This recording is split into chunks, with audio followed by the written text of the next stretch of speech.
Now, some of you who were here on Wednesday heard me mention this already, but the Gospel of John, today's reading, it's unique for a variety of reasons.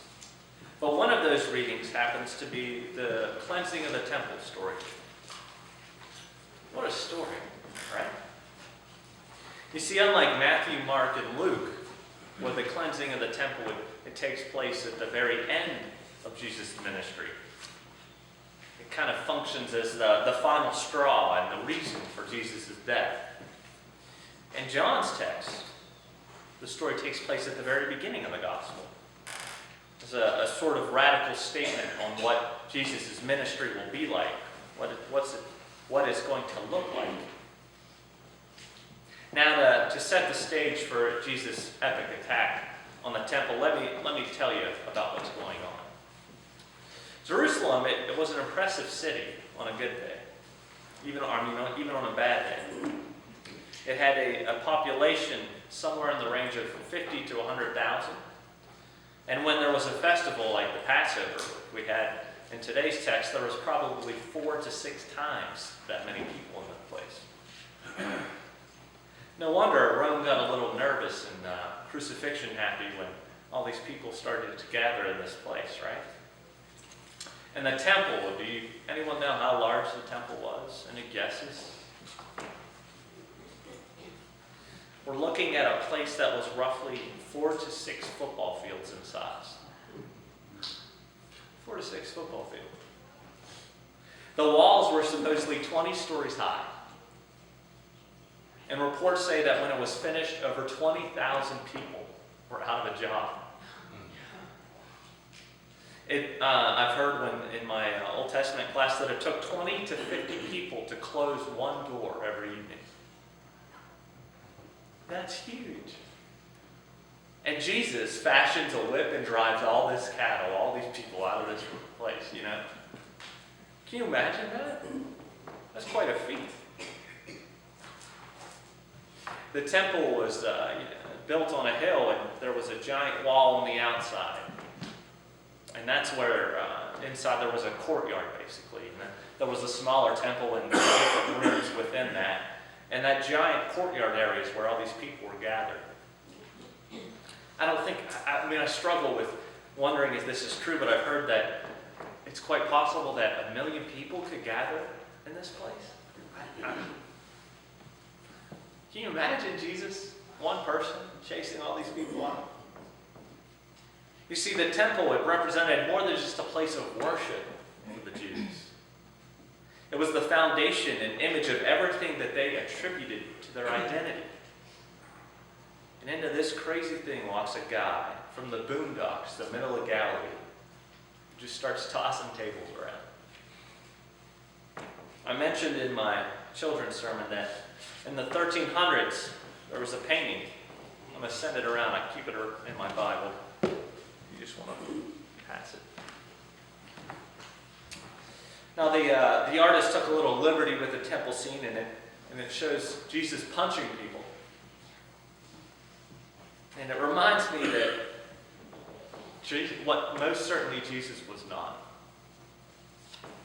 You see, this story is the one that we often use when people are trying to show that Jesus is this cool, tough guy, right?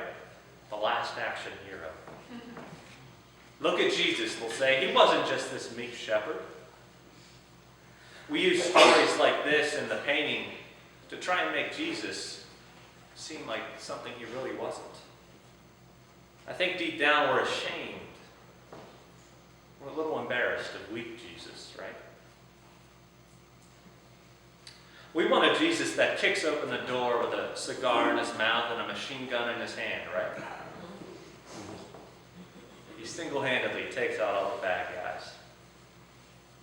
I mean, pop culture is full of different ways to think of Jesus, right? Some of us like the baby version the best, or maybe it's the lead vocals and a tuxedo t-shirt, right? For Lynyrd Skynyrd. But when Martin Luther was asked what he thought of when he thought about God, Luther responded, "A man hanging on a tree." A man hanging on a tree. It doesn't sound so tough, does it? It doesn't sound cool. You see, the temple scene in John, it isn't about getting rid of a corrupt system like the other Gospels hint at. In Matthew, Mark, and Luke, Jesus yells at the money changers and says that they've turned his house, God's house, into a den of robbers and thieves. But not for John. You see, for John, it's about getting rid of a system of worship, a system of religion, of life that has ultimately failed to work. You see, the sacrificial system wasn't cutting it anymore. Human beings weren't cutting it. And it took a man dying on a cross for us to figure out what God had been trying to tell us all along. A few weeks ago, Pastor Rick shared in the Bible study on Wednesday the Corinthians text that we read. It's foolishness. It doesn't make sense, the cross. On Friday, I got to listen to Nadia Bowles-Weber speak at the seminary in Columbia. Are any of you familiar with her? She spoke at the youth gathering a few years ago. She's a pretty popular pastor. Her calling card is she's got tattoos all over her, piercings, and she cusses like a sailor. She has a church in Colorado, the House for All Sinners and Saints. But she spoke about biblical and personal demons. And the whole time I kept thinking about this sermon and this congregation. You see, for Nadia, the demons are things we hold to ourselves, things that are within us, things that we don't want to let go of, things that we need exorcised from us. And I kept wondering, what wake-up call is God trying to get us to realize here? And what demons do I need to let go of? You see, God is calling us to take a bold step. And a step that doesn't make sense to the rest of the world. Maybe that step, it might look embarrassing, weak, or stupid. You see, the temple was no longer the only place to worship God. And 40 years after Jesus kicked over some tables, the Romans leveled the building completely. 46 years of construction, 20-story walls, gone. You know what had seemed so strong and so powerful was nothing but dust and stone. But 3 years after kicking those same tables over, Jesus was dead, hanging on a cross.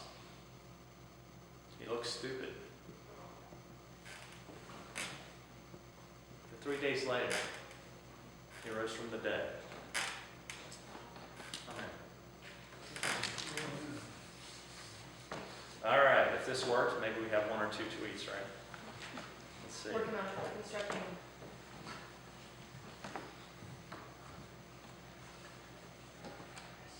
I heard of a church where Nadia spoke this week. There's 20 minutes of silence after her sermons. Aren't you glad we don't do that, right? 20 minutes? 20 minutes, she said. 20? I'm just telling you what I mean, maybe it's not true. I don't know. Bruce Bush is following me. No, I'm just starting to follow you.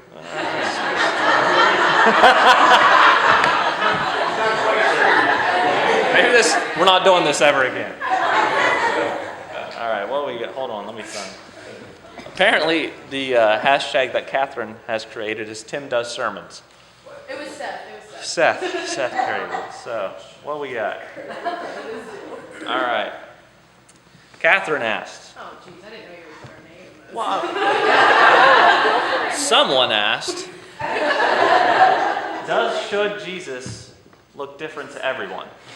What? So, okay, so you were saying, am I allowed to explain Yes. to you, or? Yeah, it's fine. So you were saying that, you put me on this? No, it's fine. Just because you said that we have a wake-up call, is everybody's wake-up call different, or do you think that, there's a universal wake-up call that God has sent us. Like, should everyone's Jesus look different? Like you were saying, you were giving us different illustrations of Jesus. Is everyone's different, or is there one that we should- I think, and this is the dangerous part, like what if I get a question I can't answer, right? The missional church, which is kind of a movement right now in the Lutheran Church, talks about how ministry is contextual. And I think that one of the answers to that question is that while the cross functions as kind of a foundation for us, something that's kind of constant, and as a way for us to measure what we think Jesus looks like, the answer, I think, is different depending on the community. For Amazing Grace, I think that answer is probably a little different than, say, somewhere else, in a different country or something like that. So I think that, yes, that Jesus does look a little different for different contexts and different people. But that doesn't give us the kind of excuse to paint wild pictures of Jesus that are inaccurate. All right. Anything else? Jesus Christ tweeted. I follow Jesus Christ on Twitter, by the way. You can do that. I think there's a God also that somebody just created these accounts and followed. But did anyone else tweet at me? I think you're the only one, Catherine. Wow. I'm trying to find you, Benjamin. It doesn't show up. All right, hold on. They're loading. Probably a new blog. Huh? Probably a pastor blog. Yeah. All right. Band Kid, Carly. That's not me. Carly, where are you? It's called my bio just says band kick. Oh, okay. I thought you just tweeted Band Kid. I was confused.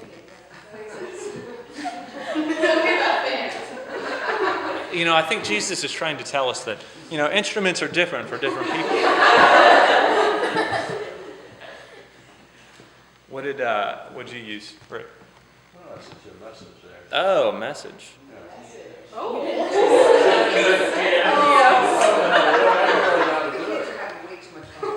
Radicalization of temple practices. What practices should be radicalized today from our practices? Man, you didn't hold back. So that's an interesting question. If Jesus were to come in here, what hypothetical tables would he throw upside down? And I think The iPads. the iPad. Get this out of my father's house. It's a good question. And that is the way of saying sit down. yeah. I got like an hour I can go, right? It's an important question. They're still part of the Wailing Wall in Jerusalem. That's still left. Jesus didn't completely level the temple. What parts are important for us to keep? What parts are okay for us to get rid of? It's an important question. So do you have an answer to your teacher? He asked you a question. Specifically, I don't know. I think pews kind of get in the way sometimes. I mean, what would it look like if we had a worship space we could move around? Or it wasn't so rigid, we could maybe take some of them out and have a different space. Be interesting. I don't know. Yeah, we could have couches and... Yeah, throw pillows. Yeah. Yeah, and beer coolers and... Beer coolers. I don't know about that. We could just sit back and relax and enjoy ourselves. Yeah. You don't sit back and relax and enjoy yourself now? Depends. Tim, can I ask you a question? Yes. Old school? Yeah. What the kids call a question? Yeah. How is it that the money changers and the people selling the doves found their way into the temple in the first place? Well, so the entire system was built into place by the temple so that you would come, and rather than have to go somewhere else, why would you let the Gentiles make money on these birds and animals that you're going to buy? Let's just kind of create a system here in the temple for us, and we'll get the money, and then we'll be able to do stuff with it. And so the entire system was created to sustain this sacrificial system that was in place. So you're going to see people like the priests and other temple authorities were the ones selling these things. So that's where that system came from. All right. We'll have a moment of silence, and then we'll start with the hymn.